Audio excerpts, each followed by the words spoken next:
नमस्कार दोस्तों, इस दीपावली के अवसर पर बहुत बड़ी रहस्यमय जानकारी आपके सामने लेकर आए हैं। परमेश्वर कबीर साहिब जी कहते हैं, एक राम दशरथ का बेटा, एक राम घट घट में बैठा, एक राम का सकल पसारा, एक राम दुनिया से न्यारा।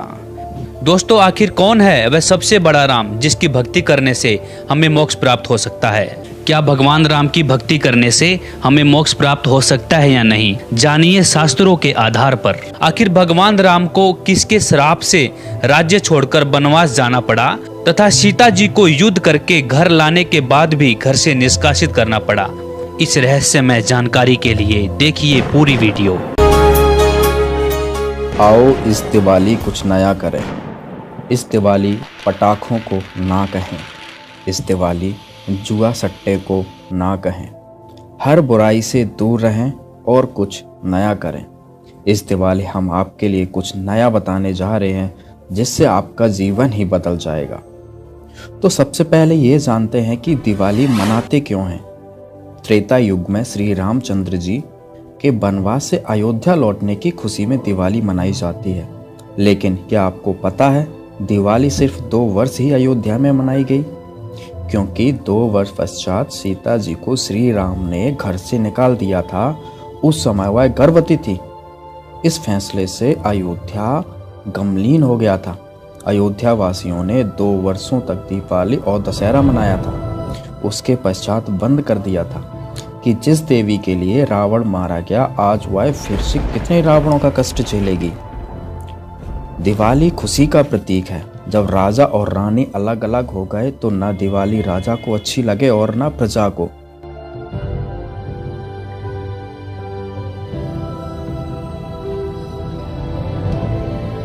इसलिए दिवाली का पर्व उसी समय बंद हो गया था जो 2 वर्ष मनाया गया था। उसी आधार से भोली जनता यह पर्व मना रही है। अब आप खुद ही विचार कीजिए, क्या दिवाली मनाना सही है? जिसके कारण वर्तमान में प्रदूषण से सभी परेशान, जीव जंतुओं की हत्या, मिठाइयों में मिलावट, दिवाली के दिन ही पटाखों की शोरगुल में लूट और हत्याओं का अंजाम दिया जाता है। इन सभी मुसीबतों से, इन सभी परेशानियों से बचने के लिए हम आपके लिए लाए हैं जीने की राह, जिससे आपका जीवन खुशियों में बदल जाएगा। हर दिन खुशी की दिवाली मनाई जाएगी। परमात्मा को पाना बहुत आसान है, सतलोक में जाना बहुत आसान है, लेकिन काल भगवान ने जो हमारे ऊपर ये अननेसेसरी बोझ लाद रखा है, जैसे 56 प्रकार की पूजाएं, नाना प्रकार की रीति रिवाजें जिनका कोई औचित्य नहीं, हम बेमतलब अपना समय व्यर्थ करते थे। जैसे होली मनाते हैं, दिवाली मनाते हैं, अब इसमें के फंड शुरू कर दिया, बम भटकावेंगे।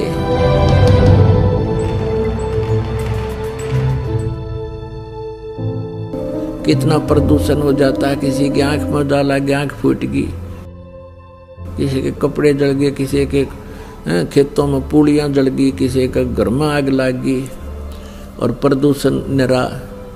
और सारी रात बड़ा है बड़ कोई मरीज है, बीमार है, उसने वो परेशानी रहे। ये कोई खुशी का तरीका है? और फिर उद्देश्य क्या? बिला इस दिन भगवान श्री राम सीता ने लेकर आया था, दिवाली वाले दिन वापस आया था, और वह गई भी तो थी कड्डी उसने 2 साल बाद से। फिर वो क्यों ना मनाया जिस दिन वह माँ दुखी रही, सारी उम्र तंग पाई। इस एक दिन के दिवाली वाले दिन ने के दे दिया सीता जी को। आजीवन भटकती रही, एक जंगल में टाइम पास किया, 2 बच्चों को लेकर के रहती थी। तो ये काल ने हमें ऐसा बना रखा है कि हम या तो भक्ति करें, नहीं करें तो ड्रामा सा करें, बस फिर इनको डाल दे इसमें 84 लाख योनियों। सीता जी के को रावण की कैद से छुड़वाने के लिए भगवान ने कितना प्रयत्न किया, श्री राम ने, और करोड़ों व्यक्तियों की हत्या होगी सीता जी को रावण की कैद से छुटवाने के लिए। दिवाली किस उपलक्ष्य में मनाई जाती है कि श्री राम जी अयोध्या लौटे थे सीता जी को संग लेकर के। इसलिए उस खुशी में दिवाली दीपावली मनाने लगे, घर घर में दीप जगाने लगे। और कुछ ही दिनों के बाद सीता जी को स्वयं ही निकाल दिया घर से। उसका दुख कभी नहीं मनाया हमने। कहने का भाव ये है कि जो दिवाली मनाने का तरीका हमने अपना लिया ये बिल्कुल गलत है। दीपावली के दिन भगवान की कथा करनी चाहिए, ये बकवाद नहीं करनी चाहिए जो हम कर रहे थे। और सीता जी के वियोग का हमें दुख होना चाहिए। सारा जीवन बेचारी ने कहा ऋषियों के आश्रमों में भूखे प्यासे बिताया, पति कहाँ, पत्नी कहाँ, बच्चे कहाँ। तो ये कोई मर्यादा भी हम नहीं मानते और इन भगवानों के हम आचरण भी नहीं कर सकते, इनकी लीलाओं के भी आचरण हम नहीं कर सकते। कहने का भाव यह है कि ये जो परमात्मा था उसकी तो हमें जानकारी हुई नहीं, और जो भगवान नहीं थे उनको हमने प्रभु मान लिया। हम रोज दिवाली मनाते हैं, भगवान के गुण गावा, उनकी चर्चा करें, उनको याद करें, और रोज दिवाली मनावा, सुबह शाम याद करें भगवानों को। हम 364 दिन बांटना देखा दिवाली मनाने की, इसकी खुशी मनावें, सीता जी के आने की खुशी और विछुड़न का गुम कति नहीं। ये कैसे हो सकता है? तो यहाँ तो एक थोड़ी सी दिन तो खुशी तरह ही, वह 10 महीने, 2 महीने, 6 महीने, 1 वर्ष, और दुख रहा वो सारी उम्र बेचारी को। पुण्यात्मा, एक परमात्मा को छोड़कर, पूर्ण ब्रह्म को छोड़कर अन्य किसी भी देवी देवता की या किसी हम प्रभु की, ब्रह्म की साधना करते हैं, वो मोक्षदायक नहीं है। वो आपको जन्म मृत्यु के इस दीर्घ रोग से नहीं छुड़वा सकती। और जो हमारे प्रारब्ध के जो पाप कर्म हैं उनको भी पूर्ण परमात्मा ही नाश कर सकता है। नहीं तो आप जी के पास इतिहास है हमारे भगवानों का जिनको हम परमात्मा माना करते थे, जैसे श्री विष्णु जी, उनके अवतार श्री रामचंद्र जी, श्री कृष्ण जी। सत्संग में आपको बताया था कि वो भी अपने प्रारब्ध के कर्मों को समाप्त नहीं कर सके, उनको भोग कर ही समाप्त किया। भगवान श्री रामचंद्र जी पर जाता था कि ये सर्वेश्वर हैं, महेश्वर हैं, सर्वशक्तिमान हैं, सब दुखों का निवारण कर देते हैं। यानी विष्णु भगवान कहो, चाहे श्री रामचंद्र जी कहो या श्री कृष्ण जी कहो। तो हम ये सोचा करते थे कि ये भगवान हमारे दुखों का निवारण करते हैं, ये समर्थ शक्ति है। अब हमने राम की परिभाषा समझनी पड़ेगी, प्रभु की परिभाषा समझनी पड़ेगी, और हमने उन राम में से सिलेक्ट करना पड़ेगा कौन से राम की शरण में जाना है। अब जैसे ये श्रद्धालु कहते हैं, कोई प्रश्न करता है आचार्यों से, गुरुओं से, मंडलेश्वरों से कि क्या श्री कृष्ण अर्थात श्री विष्णु जी हमारे पापों का नाश कर सकते हैं? क्या वे जो श्राप दे दिया जाता है एक दूसरे को 3 ताप के अंतर्गत, क्या हमारे उन 3 तापों का वो नाश कर सकते हैं? तो कहते हैं कि हाँ, भगवान श्री कृष्ण अर्थात विष्णु जी हमारे सब पापों का नाश कर देते हैं।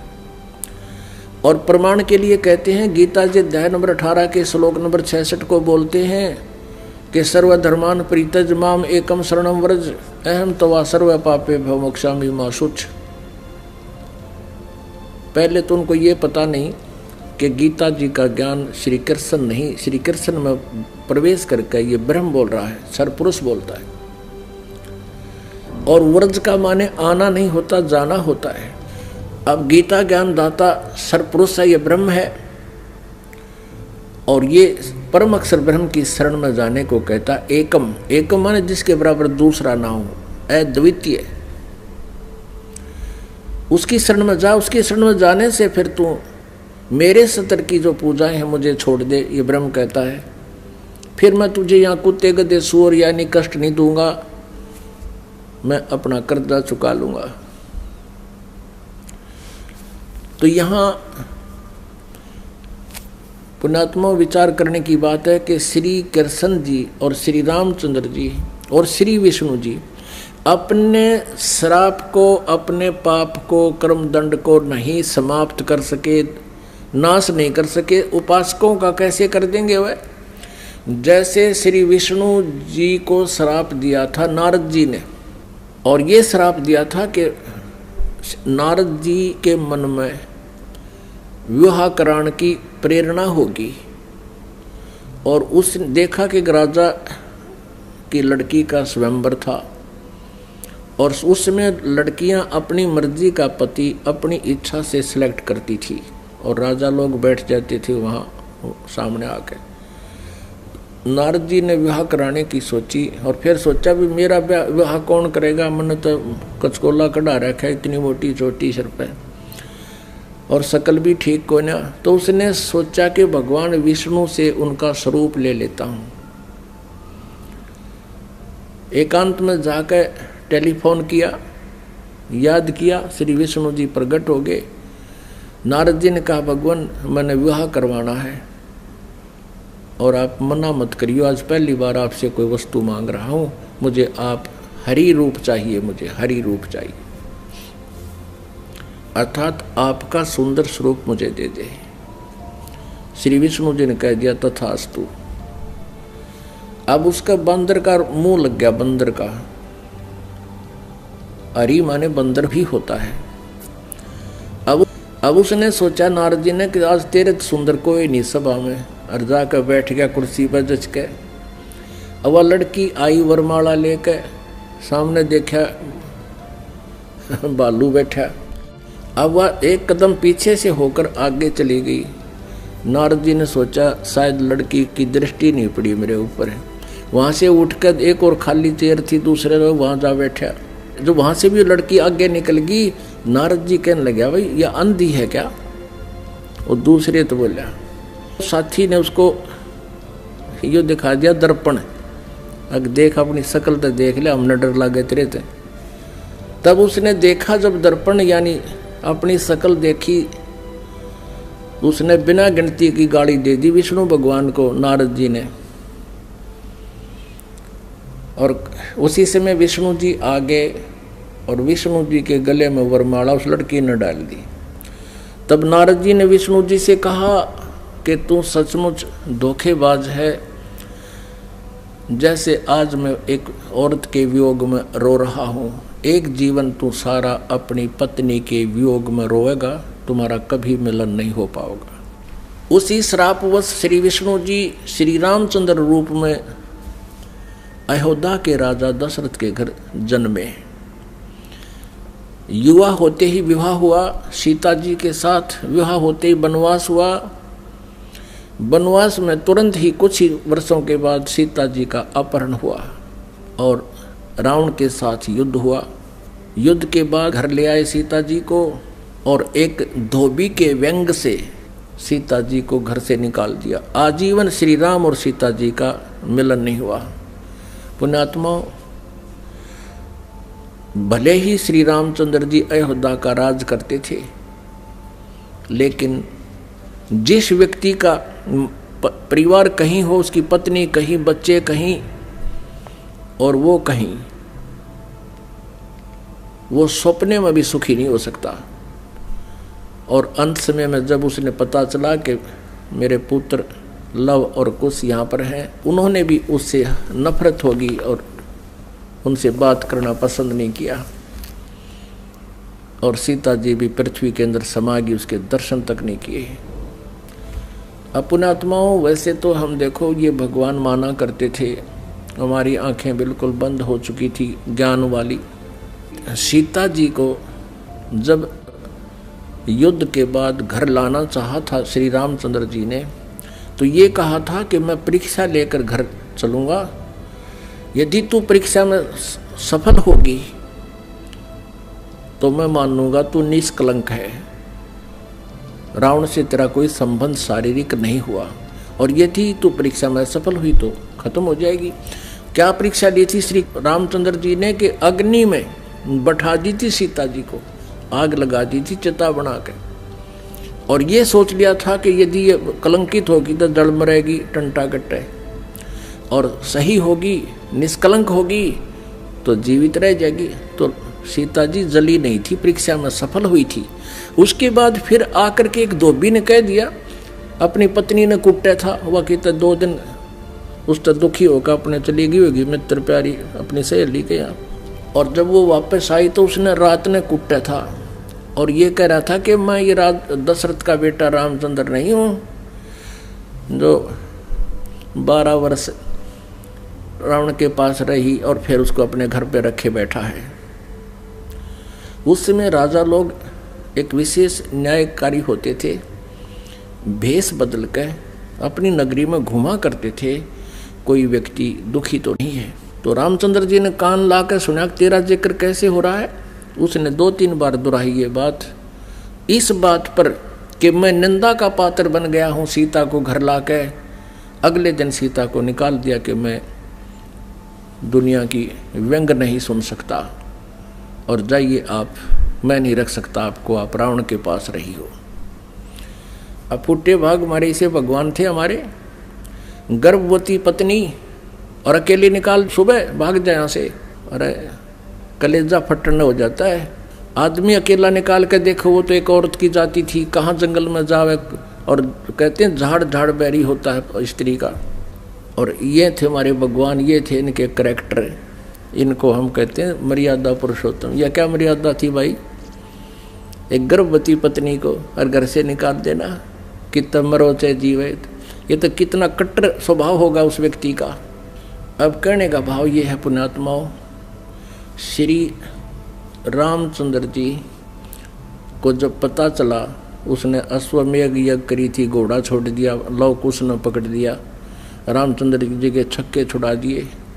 सीता को पता चला तो दर्शन भी नहीं करे उसे, किसी के दर्शन करूं समागी धरती में। और श्री रामचंद्र जी ने आकर के वापस इसी दुख में सरयू नदी में जल समाधि ले ली, सरयू नदी में शरीर छोड़ दिया। उसके बाद फिर श्री कृष्ण रूप में जन्म हुआ और रावण के साथ युद्ध के दौरान श्री रामचंद्र जी ने सुग्रीव के भाई बाली को मारा था एक वृक्ष की ओट लेकर, यानी धोखे से। तो उसका भी बदला देना पड़ा श्री कृष्ण जी के रूप में। वही विष्णु वाली आत्मा श्री कृष्ण जी हुई और बाली वाली आत्मा यानी राम वाली आत्मा श्री कृष्ण रूप में द्वापर में जन्मे।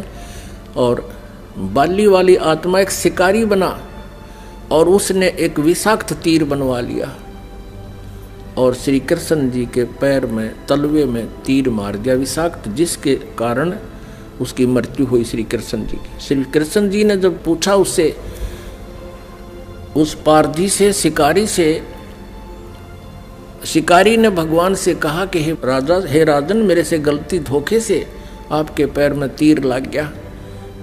आपके पैर में पद्म है, ये चमक रहा था, दिन का समय झुरमट सी वृक्ष की छाई हुई थी और मैं शिकार के लिए घूम रहा था।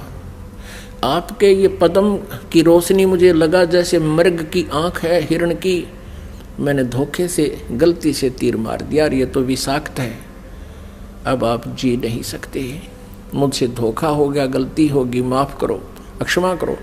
तब श्री कृष्ण जी ने कहा कि बाली, ये तेरे से धोखा नहीं हुआ, ये ऐसा ही होना था भाई, मैंने तेरे को धोखे से मारा था त्रेता युग में और आज मैं वो बदला दे चला हूँ। अब दुर्वासा जी ने श्राप दिया था यादव कुल को, श्री कृष्ण जी के कुल को, श्री कृष्ण जी के समक्ष ही श्राप दे दिया था कि यादव कुल का नाश होगा। किसने? इस श्री कृष्ण जी का पुत्र प्रद्युम्न एक लड़की का स्वांग बनाकर पेट पर, गर्भवती लड़की का, स्त्री का स्वांग बना करके पेट पर लोहे का कड़ा बांध के ऊपर के गुजरियाँ वाले औरतों वाले कपड़े पहन के और एक नकली पति बनाकर दुर्वासा के पास गए थे उसे मजाक करने के लिए। और ये पूछा था कि हे ऋषि, सुना है आप भूत भविष्य वर्तमान की सभी बता देते हो, त्रिकालदर्शी हो, बताइएगा इसके लड़का होगा या लड़की। तब दुर्वासा ने ध्यान से देखा कि ये तो बकवाद कर रहे हैं, कह दिया था कि इससे तुम्हारा यादव कुल का नाश होगा। और दुर्वासा के श्रापवश 56 करोड़ यादव आपस में लड़कर मर गए और श्री कृष्ण जी भी उसी कढ़ाई के तीर से मरा जो उस शिकारी ने बना रखा था लोहे से। अपने आत्मा जब श्री कृष्ण जी, श्री रामचंद्र जी और श्री विष्णु जी तीनों रूपों में वो स्वयं हैं, वो अपने भी श्राप को यानी कर्म के दंड को नाश नहीं कर सके तो श्रद्धालु के कैसे कर देंगे। एक भक्त ने प्रश्न किया कि क्या श्री कृष्ण यानी विष्णु जी में कोई शक्ति नहीं है? जैसे श्री कृष्ण जी अर्थात विष्णु जी राजा मोरध्वज के घर गए थे, वहाँ उनके पुत्र ताम्रध्वज को आरे से चिरवा कर और उनको जीवित कर दिया था जब वो मृत्यु को प्राप्त हो गए थे। पुण्यात्माओं, कबीर परमेश्वर जी ने फिर ये इसका उत्तर दे रखा है, क्योंकि श्री आदरणीय धर्मदास साहब जी ने भगवान से ये प्रश्न किया था कबीर जी से कि हे भगवान, हमने सुना है श्री कृष्ण जी ने मोरध्वज राजा के पुत्र को आरे से चरवा कर वो मृत्यु को प्राप्त हो गया था, उसको जीवित कर दिया था, और आप कहते हो कि ये समर्थ नहीं है, ये कोई परिवर्तन नहीं कर सकते। भगवान, ये क्या छोटी बात है? तब परमात्मा कबीर परमेश्वर जी ने कहा था कि धर्मदास, जब महाभारत के युद्ध में और अभिमन्यु की मृत्यु हो गई थी, जो सुभद्रा पुत्र थे, और सुभद्रा श्री कृष्ण जी की सगी बहन थी, श्री कृष्ण जी अभिमन्यु को जीवित नहीं कर सके, वहीं पर वे विद्यमान थे। अब धर्मदास साहब ने पूछा कि हे भगवान, कारण क्या था? तब परमेश्वर कबीर जी ने कहा कि ये भगवान आपकी आयु और श्वास को घटा बढ़ा नहीं सकते। अभिमन्यु की आयु इतनी थी, उसके प्रारंभ में ये परिवर्तन नहीं कर सकते। सुभद्रा रोए थी, भगवान श्री कृष्ण रोए थे अपनी बहन के दुख में, पांचों पांडव रोए थे और उनका कुल नाश हुआ था। तो वहां थी समर्थता दिखाने का समय, वहां था, उसको जीवित कर देते। और वहां क्यों जीवित कर दिया ताम्रध्वज को? क्योंकि उसकी आयु शेष थी, उसके श्वास शेष थे। इतनी क्षमता इनमें है कि इन टूटे फूटे शरीर को ये ठीक कर सकते हैं, लेकिन श्वास नहीं बढ़ा सकते, कर्म दंड को ये समाप्त नहीं कर सकते। तो परमात्मा ने कहा, तुम कौन राम का जपते जापम, तात कटे न ये तीनों तापम। तुम किस राम का भजन करते हो जिस कारण से आपकी साधना से, आपके द्वारा बताए गए इस मंत्रों से आपके अनुयायियों को लाभ नहीं हो रहा। आप उन भगवानों की भक्ति कर रहे हो जो आपकी किस्मत में लिखे हुए उन पापों का वो नाश नहीं कर सकते। और वेद बताते हैं परमात्मा घोर पाप भी नाश कर दे। तो इससे सिद्ध है आपको वो परमात्मा मिला नहीं है जिसकी तरफ वेद संकेत करते हैं। इति सिद्ध। वो परमात्मा कौन है? यजुर्वेद अध्याय नंबर 5 के और श्लोक नंबर 32 में कहा है, उसी कसी माने वो पूर्ण शांतिदायक है। गीता अध्याय नंबर 18 के श्लोक नंबर 62 में गीता ज्ञानदाता कहता है कि अर्जुन, तू सर्वभाव से उस परमेश्वर की शरण में जा, उसकी कृपा से तू परम शांति को और सनातन परम धाम को यानी शाश्वत स्थान को, अविनाशी स्थान को, सत्यलोक को प्राप्त होगा, परम शांति को प्राप्त होगा। अब वेद क्या बताते हैं? यजुर्वेद अध्याय नंबर 5 श्लोक नंबर 32 में कहा है, उसी कसी यानी जो पूर्ण शांतिदायक है। कबीर असी, वो कबीर है, वो कबीर परमात्मा है। वेदों में उसको कबीर देव कहते हैं, हम उसको कबीर साहब कहते हैं, और कुरान शरीफ में उसको अल्लाहू अकबर कहा है। वो कबीर असी, बमभारी असी, वो कबीर परमात्मा है जो बमभारी माने बंधनों का, अरी माने शत्रु, जो बंधनों का शत्रु है।